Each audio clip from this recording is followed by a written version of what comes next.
The cowboy came in from the east, where the land broke like an old bone, and the sky never promised rain. He rode a paint gelding with a limp in the left hind leg, a horse that had seen war in ways men couldn't speak of. His coat was dust-worn, black once but now sun-faded like ash. He bore no name that anyone in the town of Low Verge would recognize, and that was precisely the point. He passed under the broken sign above the saloon, just the letters L and G left hanging, then hitched his horse outside the livery with a worn leather knot. The sun glared low, smeared across the dirt like blood too old to shine. Every step he took, he dragged the weight of things done wrong, heavy as the iron buckle on his belt, which still bore a faint notch from a bullet that missed his spine by less than a breath. He asked for no room, bought no drink. He walked into the sheriff's office without knocking. Sheriff Buckner had been dozing behind the desk, one boot kicked up on a drawer, fingers laced over his belly. He was a thick-necked man with dull eyes and the easy slowness of someone who had never once been tested hard enough to break. "I'm here to bury something," the cowboy said. His voice was sandpaper dragged across cedar. Buckner blinked. "You bury it in the graveyard like decent folk, or you looking for some place quieter?" The cowboy didn't answer.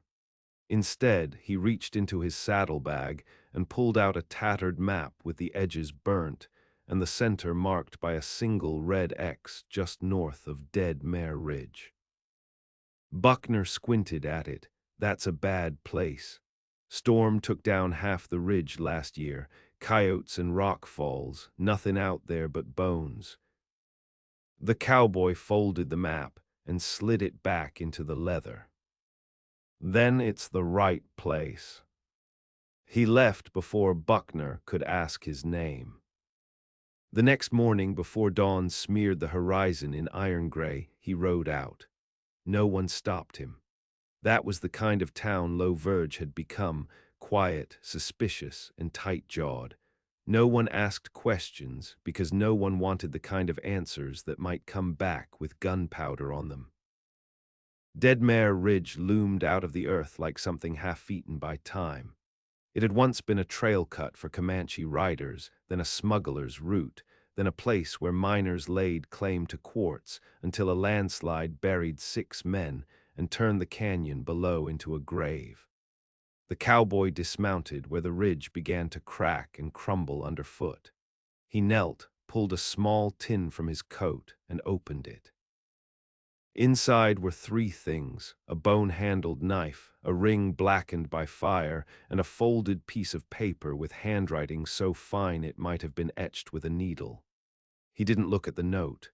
He placed it beside the ring and the knife and dug with his bare hands.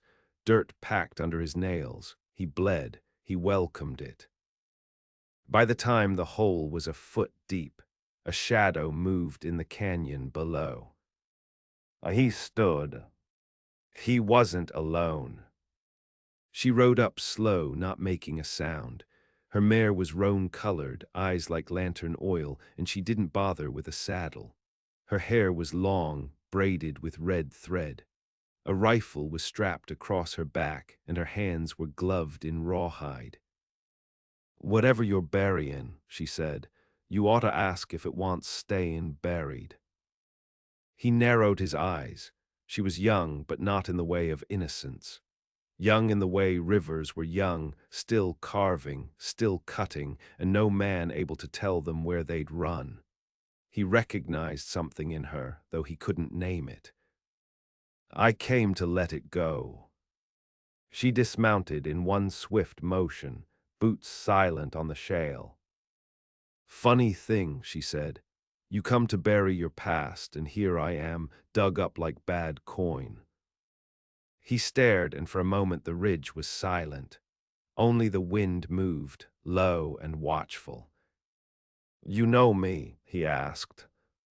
She looked down at the knife in the tin. "I knew the man who carried that blade, knew the ring, too. He rode with ghosts and called M brothers, left me behind once." His hand brushed the gun at his side, but not in threat, just memory. "You're her," he said, "the girl from Scar Hollow." She nodded once. "And you're the reason they burned it," she said. His jaw clenched, words pressed behind his teeth like teeth behind lips, dangerous and sharp. "It was never meant for you," he said. "No," she replied, eyes cold, "but it found me all the same." A buzzard wheeled above them, circling the shallow grave. She stepped closer. "I been digging up every bone you men thought you buried. Yours just happens to be last." He looked down at the items in the tin, then at her. "You think killin' me gives you peace?" "No," she said, "but it gives me what comes before peace." The wind turned. Somewhere below, a coyote called out.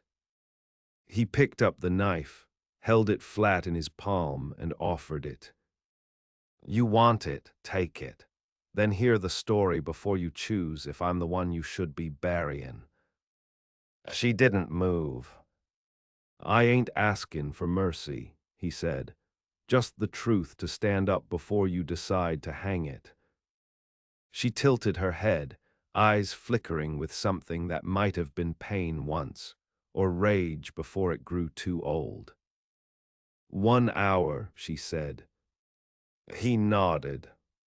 And on that broken ridge, with the sky bruising above them and the grave half dug, the cowboy began to speak of a town called Brush Gate, of men with tin stars and black eyes, and the fire that came when they mistook vengeance for justice. She listened, not because she believed him, but because she needed to know what kind of monster her revenge had grown to meet. He spoke while the wind peeled itself against the stones, voice low, scratched from years of disuse.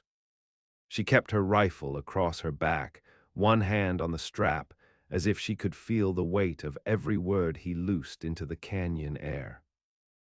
"Brush Gate," he said, "wasn't nothin' but dust and crooked rails when I came through. Sheriff there had a badge but no law behind it, ran the place like a king, held court at the saloon. Folks feared him more than they did the Apache or the outlaws." He didn't glance at her. If he did, he might have seen the twitch of her mouth, the flicker of memory darkening her gaze. "I signed on under him," he said. "Thought a badge could wash the blood off me. Thought if I put down enough bad men, maybe it'd make up for the things I done." She shifted just a breath, like a hawk judging distance to prey. "We cleared out rustlers, shot men who needed shootin'. Then he started callin' anybody that looked at him wrong a rustler, started hangin' boys for the way they wore their hats. I kept tellin' myself it was better'n lettin' chaos run. Easier to believe when you ain't the one feelin' the rope around your throat." The cowboy knelt again, pushing the knife into the dirt, letting it stand like a crooked marker. One night he set his sights on Scar Hollow, said it was a nest of thieves and whores, said it needed Kleinin. The girl's face stayed carved from stone. I rode with him, his voice grew harsher. I kicked in doors, I dragged men into the street, they begged, cried. Some didn't have time to, he said burn it, said a message needed sendin'. He rubbed his palms against his thighs, as if trying to scrape them clean. "I saw you there, you and your mama runnin' for the river, flames behind you." Her knuckles whitened on the strap of her rifle. "I didn't fire that night," he said, "but I didn't stop it neither. I watched the fire eat your home, your people. Then I rode away, thinkin' it would fade." A crow lit on a rock nearby, head cocked, listening like a spirit given wings. "I carried that ring because it belonged to a woman who loved me before Brush Gate, before the fires. She died waiting on me to be a better man. I carried that knife because it was given to me by the first man I killed, who smiled when I ran it through him." The cowboy lifted his gaze to hers. "And the letter, that's from the sheriff, said he was comin' for me next. Couldn't trust a man with a conscience, even if it was a weak one." She moved then, a slow, deliberate step forward. "You want me to feel sorry for you?" she asked, voice brittle enough to crack. "No," he said. "I want you to see me as I am, not the monster you dressed me up as. I ain't askin' forgiveness. I'm just settin' down my burden before you take your shot." The roan mare whickered, stomping the loose shale. "What makes you think I won't bury you right here, same as you came to bury yourself?" she said.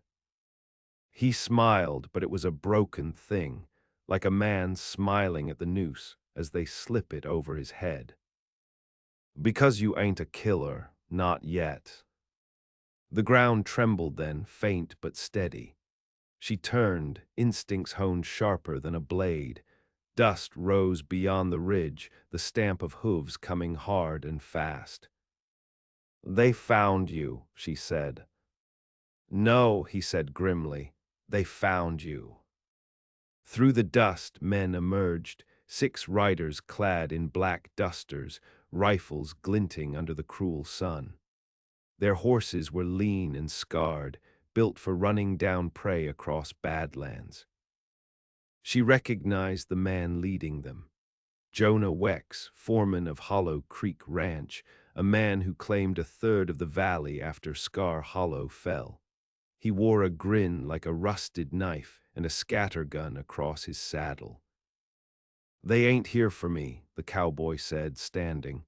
"You've been cuttin' into their land, scarin' off their buyers. They think you're some ghost they need to put back in the dirt."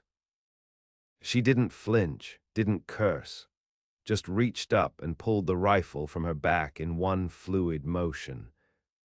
"How many can you kill?" she asked him. He drew his revolver, the steel blackened from years of bad weather and worse use. "Enough to give you a run-in start." But she didn't move toward the horses, didn't run for the canyon.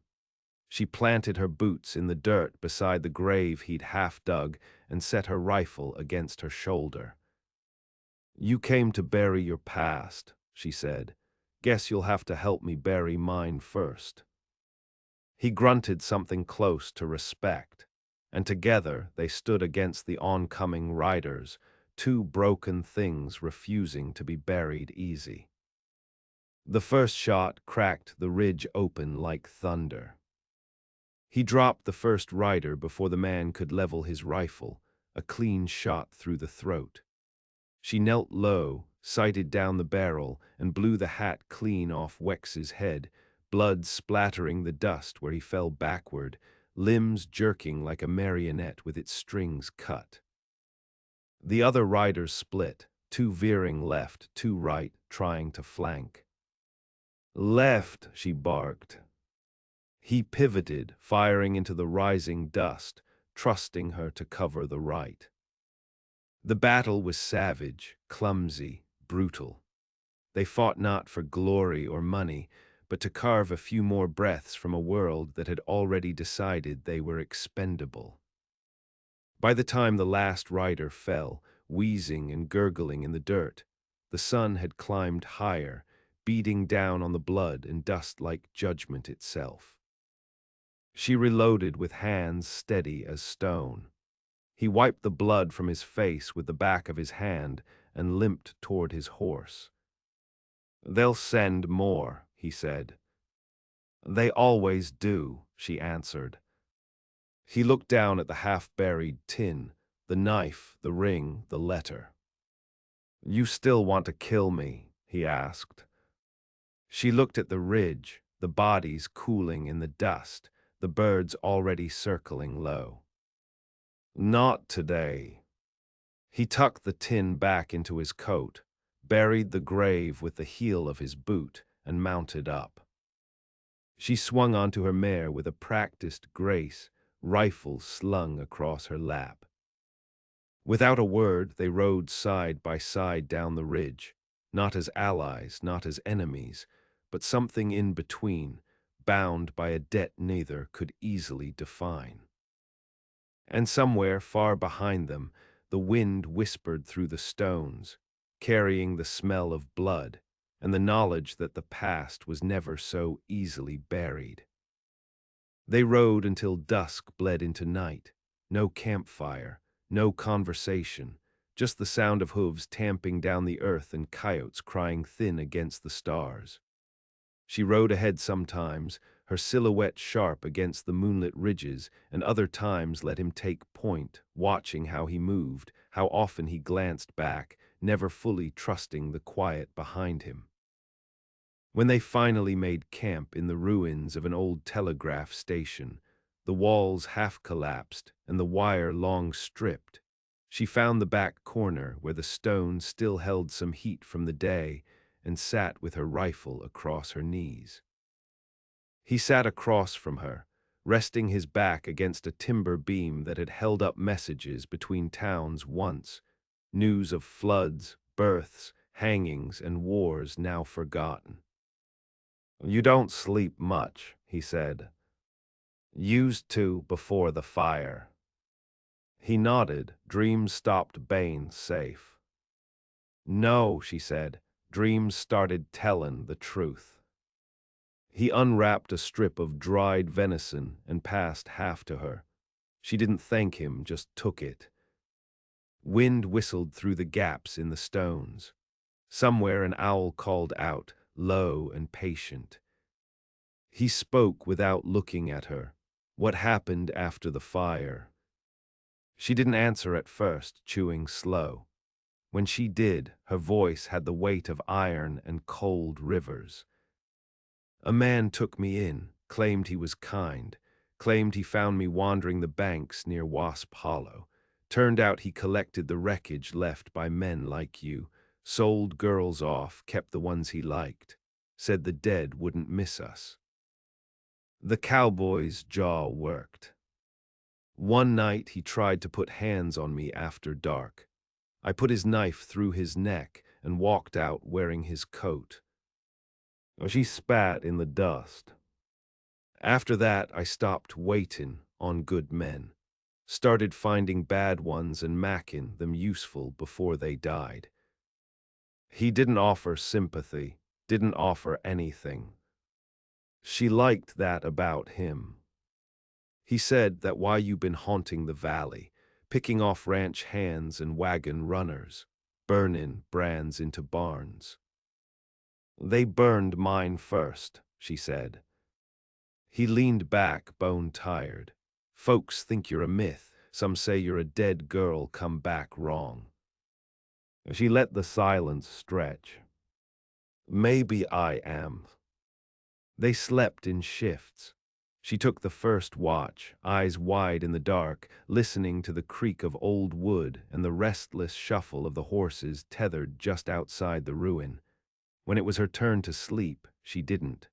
She stared at the stars through a crack in the roof, counting them like bodies. By morning, they were already back in the saddle, riding south toward the salt flats, where the land opened up like a wound too wide to close. She didn't ask where he was leading her. She only followed. They passed a burned-out chapel. He slowed there, eyes fixed on the blackened wood, the crucifix still standing like a warning. "I met a preacher here once," he said. "Told me some men were meant to be lambs, some wolves, and some were the fire that came down when the flock got too large."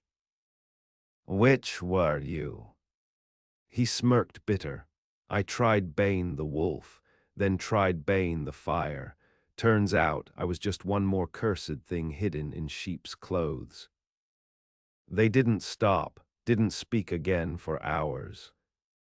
By noon, they reached the edge of a dried creek bed, bleached bones scattered under the scrub like a trail. Vultures lifted slow from an old carcass, what had once been a mule, now just hide stretched over ribs. He dismounted, crouched low, and studied the tracks. Wagon came through here 3 days past. Military rig, judging by the iron-shod wheels, headed toward Whitlow Pass. She stiffened, they're moving cargo through there.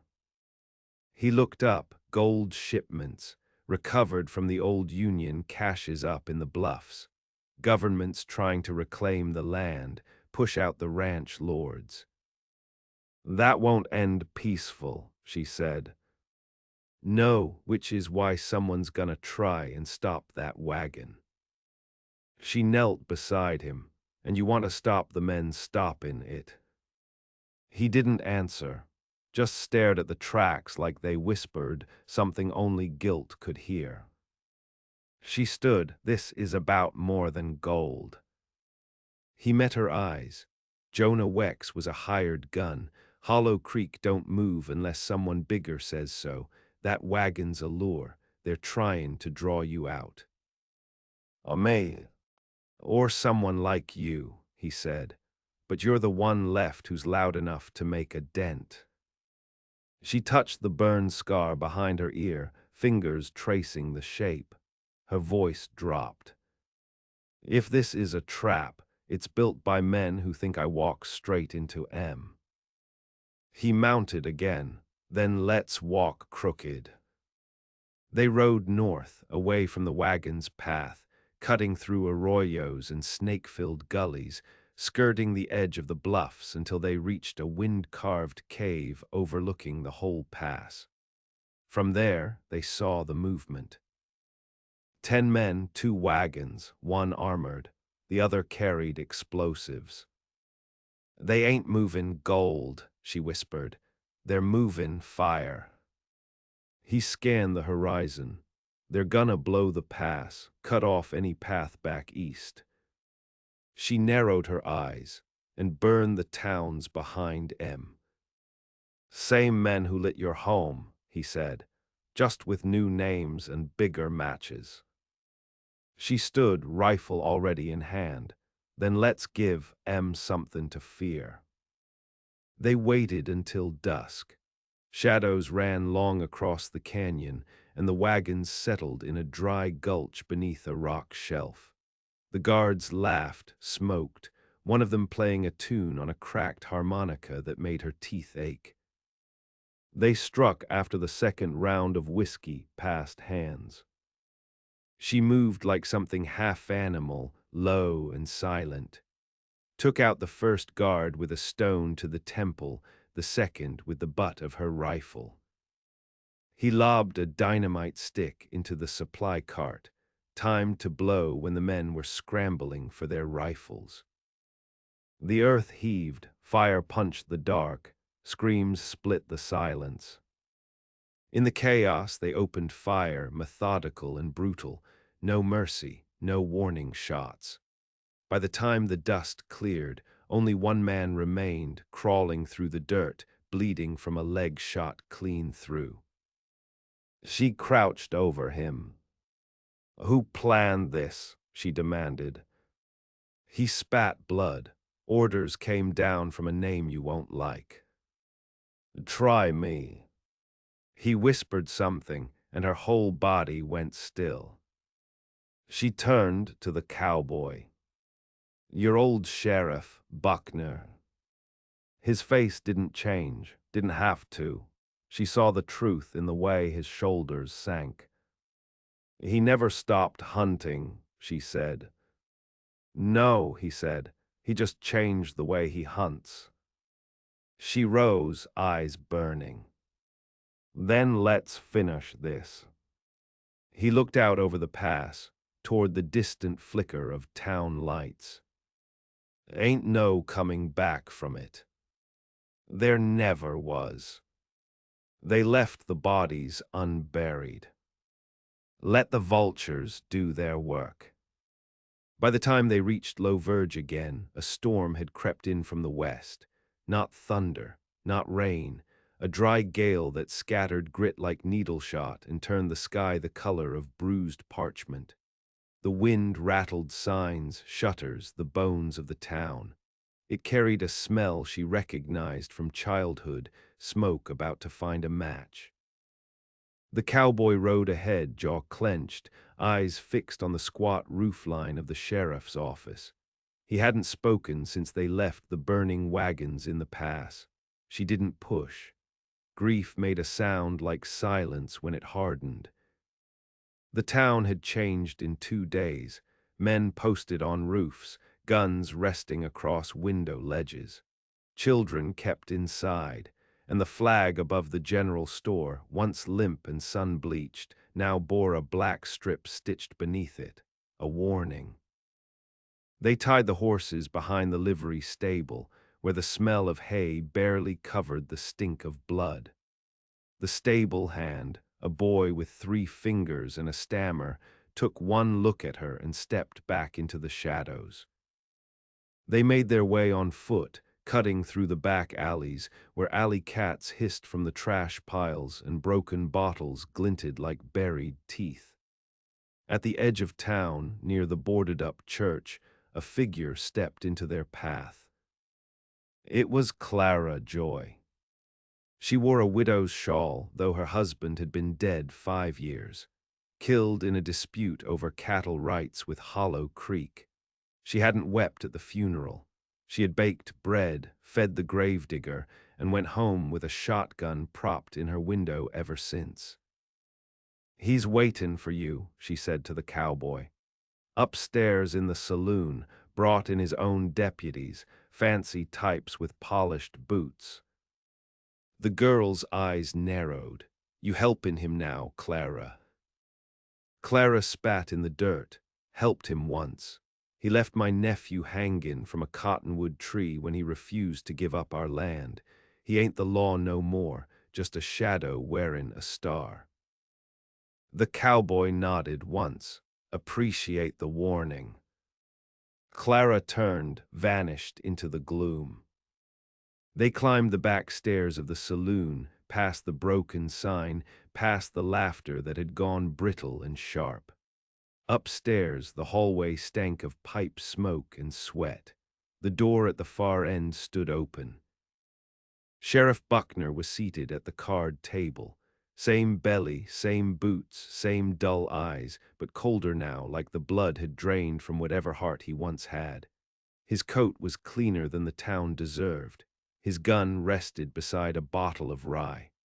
3 men flanked him, one with a carbine, one with a scarred face, one too young to know what kind of hell he'd stepped into. "Didn't think you, show," Buckner said. The cowboy stepped inside. She followed, silent as snowfall. "Didn't come for your hospitality," the cowboy said. Buckner smiled. "Still got that tone. Always thought you were better'n the rest. Turns out you just left early." The girl's eyes flicked to the carbine, then to the window behind Buckner. The curtains shifted slightly in the wind. "We know about the wagons," she said. "The pass, the plan to cut off the valley and starve out the holdouts." Buckner shrugged. "Progress needs room. That valley's full of ghosts and fools. You burn the weeds so the wheat can grow." "You called fire justice once," the cowboy said. "Now it's just strategy." "Same thing," Buckner said. "Always has been, you just too soft to admit it." He leaned forward. "You think bringing this girl here makes you righteous? She's got blood up to her elbows. My men buried 6 ranchers last week because of her raids." She stepped forward. "Every one of those men helped torch Scar Hollow. Every one wore your mark." Buckner studied her. "I remember you, little thing with the red braid, screamin' while your mama burned." Her hand dropped to her side, brushing the knife at her hip. The one that had killed her first captor. The one that hadn't drunk blood in months. The cowboy held up a hand, stopping her. "Let him finish." Buckner poured himself a drink. You want the truth, I lit the match. You pulled the wagon. You dragged your sins behind you like chains, and now you want to cut loose. But there's no clean break, boy, just the grave. The room tensed. The man with the carbine shifted. She fired first. The shot shattered the lamp. Darkness flooded the room. A scream cut through it, and then the thunder of return fire. Gunpowder burned the air.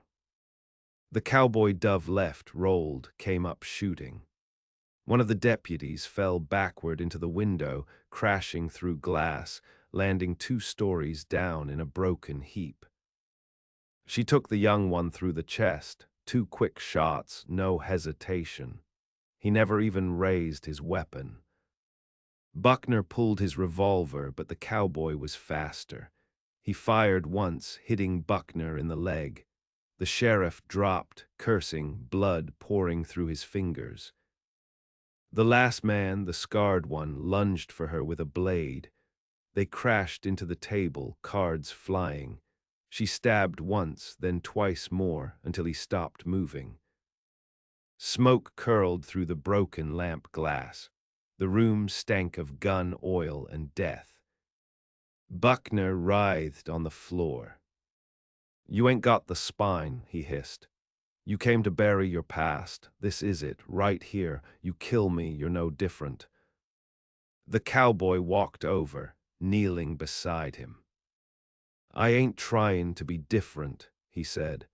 "I'm trying to make sure you don't rot the next town like you did this one." She stood over them both, breathing hard. "You want me to do it?" she asked. He looked at her, then nodded. "This is your fire now." She didn't hesitate, she didn't speak. She put a bullet through Buckner's heart and watched as he stilled. The saloon fell silent. Below, townsfolk had gathered, drawn by the noise, faces in the dust, some terrified, some relieved. The cowboy stepped out onto the balcony. "Sheriff's dead," he said. "His men are gone. What comes next is yours to decide." No one answered. He walked back inside. She was sitting at the blood-streaked table, reloading her rifle. "It's done," he said. She looked up. "No," she replied, "it's just started." They buried Buckner behind the church, not out of reverence, but to mark the end of what he'd built. No stone, no sermon, just a deep pit and the stench of justice gone to rot. The townsfolk stood at a distance, silent, watching like deer, unsure whether the gunshots had truly stopped. No one helped. No one tried to stop them either. It wasn't fear anymore. It was something colder. Respect, maybe, or understanding. When the shovel hit bone, some older grave long forgotten beneath the weeds, she paused, looked down, then kept digging. "You ever think this land just drinks the blood up and waits for more?" she asked. The cowboy said nothing. He'd been thinking the same. By dusk, the body was gone, and the town was theirs. They took the sheriff's keys, opened the cells, freed 2 men arrested for crossing the wrong fence line, found the ledger with Buckner's seal, pages full of bribes, names, parcels marked for seizure. She fed it to the fire, 1 sheet at a time. The wind shifted that night, warm and slow, like the land itself had exhaled. Still, no one laughed in low verge, not yet. They stayed 2 more days. She helped Clara Joy board up the saloon windows. The cowboy rode to the next ridge and shot a buzzard that had taken to watching the town like a sentry. Old habits didn't die easy. Some never died at all. On the 3rd morning, she packed her gear and saddled her roan. "You're leaving," he said. She nodded. "Too many ghosts in one place. They start crowding out the living." "Where you headed?"